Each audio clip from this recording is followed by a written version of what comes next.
Eu deveria ter escutado os avisos, os sussurros dos locais sobre o pico amaldiçoado. Mas a ambição cega, a adrenalina de ser o primeiro a conquistar aquele cume inexplorado era mais forte. Éramos uma equipe de 5 alpinistas experientes, movidos pela glória e pela paisagem intocada, subestimando o que a natureza realmente escondia.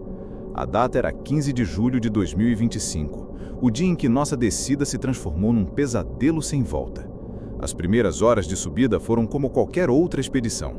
O ar rarefeito, o gelo estalando sob as botas, a camaradagem forçada pela dificuldade. Mas havia algo diferente. Um silêncio opressor, pesado demais para ser apenas a ausência de vida selvagem. E o cheiro, um odor metálico e adocicado, como ferro e mel, que vinha das fendas na rocha, parecendo exalar do próprio pico. No início pensamos que era apenas a geologia local, minerais exóticos, mas a sensação de estarmos sendo observados, de que cada passo nos levava para mais perto de algo antigo e faminto, era palpável. Eu lembro de ter olhado para o céu e a formação das nuvens parecia uma boca escancarada, com presas afiadas. Foi o primeiro sinal de que não estávamos escalando uma montanha, mas sim adentrando um altar. Chegamos ao topo. A euforia durou poucos segundos antes de ser esmagada pela visão. Não havia uma vista panorâmica deslumbrante, mas sim uma depressão natural, uma cratera que formava uma espécie de anfiteatro rochoso. No centro, uma estrutura megalítica, antiga demais para ter sido construída por mãos humanas. Blocos de pedra maciços, dispostos em um círculo imperfeito, formando o que só podia ser um altar. A superfície era irregular, manchada por séculos de incrustações, mas em alguns pontos era possível discernir um brilho escuro, quase oleoso, que parecia ser sangue seco. O cheiro metálico era avassalador ali. Nosso líder, Alex, que sempre foi mais prático, tentou tocar uma das pedras, mas uma súbita onda de náusea o atingiu e ele recuou, pálido, murmurando algo sobre a pedra pulsando. Foi quando o chão tremeu. Não um terremoto, mas uma vibração profunda que parecia vir de dentro da montanha, debaixo do altar. Um som baixo e gutural preencheu o ar, como o ronco de uma criatura adormecida, imensa, acordando de um sono milenar. A terra sob nossos pés continuou a tremer, mas não de forma constante. Eram pulsos, como um coração gigantesco batendo lá no fundo. As rachaduras no altar se alargaram, e da escuridão brotou uma luz tênue e doentia. Um tom de verde musgo que não pertencia a nada natural. Então, a música. Não era uma melodia, mas uma dissonância de sons que penetrava nossos ossos. Um raspar de garras em pedra, um lamento profundo que parecia vir de múltiplas gargantas e algo que soava como o bater de asas membranosas, gigantescas. Olhamos para o céu, mas não havia nada, apenas as nuvens espessas. O som vinha do subsolo. Foi então que vi. Perto da borda do altar, uma das pedras se moveu. Não como se caísse, mas como se estivesse viva, se contorcendo para revelar uma fenda ainda maior. E de dentro, algo se arrastou para fora.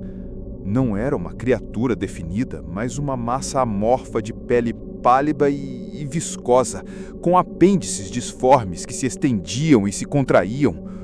Olhos, muitos olhos, surgiram na superfície da massa, brilhando com aquele mesmo verde doentio.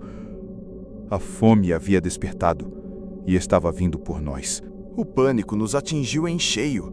Não era uma fera para ser abatida. Era algo alienígena, ancestral, que desafiava qualquer compreensão.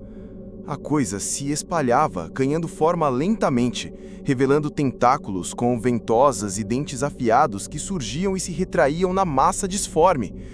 Alex foi o primeiro a tentar fugir, mas o chão se abriu sobre os seus pés e ele caiu em uma fenda escura, um grito cortado abruptamente pelo som de ossos se quebrando ao colidir com as profundezas. Um líquido espesso e escuro jorrou da fenda, com o cheiro adocicado de sangue agora inconfundível. Nós recuamos, desesperados, mas a criatura não precisava correr. Ela se movia como uma onda, absorvendo a rocha e o gelo, expandindo-se, e mais olhos se abriam em sua superfície. Era como se a montanha estivesse se tornando a própria criatura. Os sons que emanavam dela agora eram mais claros, um estalar de mandíbulas, um gorgolejar pesado e vozes distorcidas que pareciam sussurrar nossos medos mais profundos diretamente em nossas mentes. Ficamos em 4. O terror nos obrigou a tentar escalar para baixo, para longe daquele horror. Mas a criatura era mais rápida. Ela se estendeu formando um arco grotesco sobre o altar, e um de seus tentáculos se lançou em nossa direção com uma velocidade assustadora, como um chicote vivo. A ventosa no final se abriu, revelando fileiras de pequenos dentes afiados, e ela agarrou Sarah, a mais jovem de nós, pela perna. O grito dela ainda ecoa na minha cabeça. Não havia tempo para reação. Sarah foi arrastada para cima, em direção à massa principal da criatura. Eu a vi se contorcer, a pele rasgada pelos dentes minúsculos enquanto a coisa a puxava para dentro de si, absorvendo-a centímetro por centímetro. Seus olhos ainda estavam abertos, fixos em nós, cheios de uma incompreensão torturada, antes que ela fosse completamente engolida pela carne pulsante. Não havia gritos de dor depois, apenas o som úmido e abafado de algo sendo esmagado e digerido por aquela coisa disforme.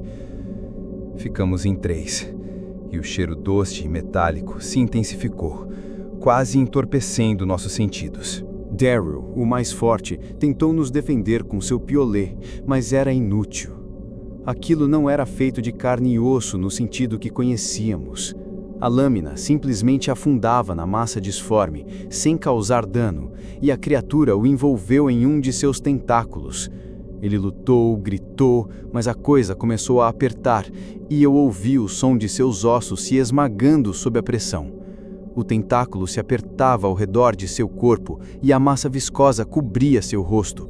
Vi seus olhos se arregalarem em horror, sangue escorrendo pelo canto da boca, antes que ele fosse comprimido em uma polpa indistinta, absorvido pela coisa. Ela o mastigou, literal e brutalmente. Depois de Daryl, veio Chloe. Ela estava em choque, petrificada, apenas observando o horror. A criatura não precisou de tentáculos, apenas se expandiu e a massa de carne e olhos se arrastou até ela, envolvendo-a lentamente como uma onda de podridão viva. Seus olhos se arregalaram ainda mais, e ela não gritou, apenas um som engasgado, e ela desapareceu, sem deixar rastros. Fiquei sozinho. O último. Eu estava sozinho, preso no topo daquele altar de pedra viva, diante da fome. A criatura agora se estendia por grande parte do platô, uma montanha de carne pulsante com centenas de olhos que me observavam. Não havia para onde fugir, não havia como lutar. Minha mente, antes resiliente, estava se desintegrando, bombardeada pela canção de dor e pela visão daquela coisa. Eu caí de joelhos, não por escolha, mas porque minhas pernas cederam. O cheiro de ferro e mel era insuportável, e eu podia sentir o calor irradiando da massa, um calor orgânico, como se eu estivesse diante de um forno vivo. Mas a criatura não me atacou imediatamente. Ela parecia me saborear, me testar, ou talvez apenas me torturar com a espera. Aqueles olhos, os múltiplos olhos, estavam focados em mim, e eu podia sentir a pressão em minha mente como se ela estivesse escavando meus pensamentos, revivendo meus medos mais profundos. Eu não era uma presa qualquer, eu era a sobremesa, e a espera era o tempero. Eu não sei como sobrevivi. A criatura se aproximou lentamente, seus tentáculos grossos se arrastando pelo chão, cada um com fileiras de dentes. Ela abriu uma fenda em sua massa, um abismo úmido e escuro que revelava ainda mais dentes, maiores, e uma língua espessa que se contorcia. Eu não gritei, não consegui. Minha garganta estava travada pelo terror. A única coisa que me salvou foi um estrondo repentino, um trovão que veio de lugar nenhum, e um raio atingiu o pico amaldiçoado. Não atingiu a criatura diretamente, mas a rocha ao seu lado. A coisa recuou, como se irritada, ou talvez a descarga de energia tenha a perturbado por um instante. Foi uma fração de segundo, mas foi o suficiente. o instante em que minha mente se libertou e o instinto de sobrevivência me impulsionou. Eu me lancei para a borda da cratera, sem olhar para trás. A única direção era para baixo, para longe daquele altar de pesadelos. Eu caí. Rolei em costa abaixo, batendo contra pedras e gelo. A dor, uma distração bem-vinda do horror que eu deixava para trás. Não sei por quantos dias rastejei, ferido, faminto, mas eu rastejei. O cheiro daquela coisa ainda estava impregnado em mim, em minhas roupas, em minha pele. Um lembrete constante do que eu havia testemunhado. Quando finalmente fui encontrado por uma equipe de resgate, eu estava em frangalhos, tanto física quanto mentalmente. Eles me levaram para um hospital. Tentaram me medicar, me diagnosticaram com estresse pós-traumático e alucinações. Mas eu sei o que vi. Eles não acreditam em mim. Ninguém acredita. Eles dizem que meus amigos caíram nas fendas, que a montanha é traiçoeira. Mas eu sinto a fome ainda. À noite eu vejo aqueles olhos em meus pesadelos, e o ronco grave e distante do pico amaldiçoado ainda ecoa em minha mente. Eu sobrevivi, mas fui marcado. O que estava adormecido naquela montanha, os primordiais, eles despertaram, e eu sou a prova viva de sua fome insaciável. Vivo com o terror de que eles não terminaram, e que um dia a montanha virá me buscar para o sacrifício final.